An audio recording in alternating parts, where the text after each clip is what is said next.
Հայաստանի երկրորդ նախագահ Ռոբերտ Քոչարյանը հայտարարել է, թե 3 պատճառ կա, որոնք դրդում են իրեն ձեռնպահ մնալ ակտիվ քաղաքականություն վերադառնալուց։ Մեդիամաքս լրատվական գործակալության այսօր հրապարակած հարցազրույցում Քոչարյանը մասնավորապես ասել է.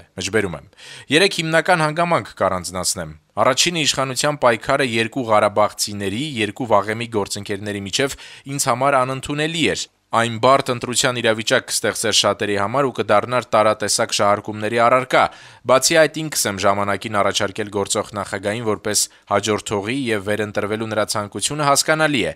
Երկրորդ, չէի ցանկանա մասնակցել իշխանության պայքար մղող 3 նախագահների ծայրահեղ տհաճ եւ վստահ եմ երկրի համար վնասակար ձևաչափի կազմավորմանը։ Եվ երրորդ, քաղաքական կոմպրոմիսի փնտրտուքը Հայաստանում փոխակերպվել է մանրածախ քաղաքական առևտրի։ Իսկ դա ամենևին էլ այն չէ, ինչի համար ես կուզենայի ծախսել ժամանակս, գիտելիքներս ու փորձս»։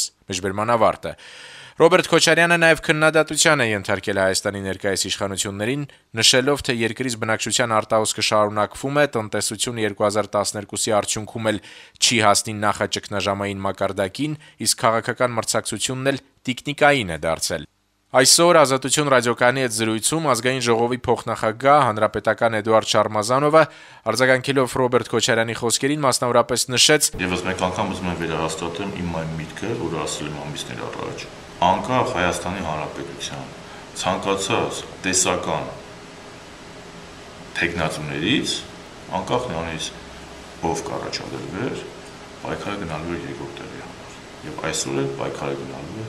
ոչ առաջին տեղի համար։ Եվ դա նախագահի եւ հանրապետական կուսակցության մեղավորությունը չէ։ Հանրապետականը եւ գործող նախագահը աշխատել են այս տարիների ընթացքում շատ ազնիվ, շատ արդար, շատ թափանցիկ եւ ամենակարևորը գնացել են երախտության ու ամենաշխության ճանապարհով»։